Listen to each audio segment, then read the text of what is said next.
يهدئ السعال وينظف الرئتين ويطرد البلغم ويزيد المناعة وغير ذلك الكثير.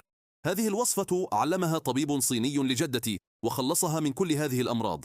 لهذه الوصفة سنستخدم الليمون الذي سنقطعه إلى قطع صغيرة.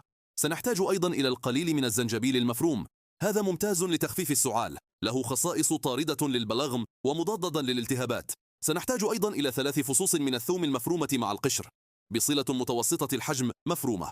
البصل كونه غنيا بالبوليفينول يسمح لك بإزالة احتقان الأنف بشكل طبيعي، وهو مذيب طبيعي ممتاز للبلغم. الآن في قدر سنضيف كوبين من الماء ونضيف جميع المكونات.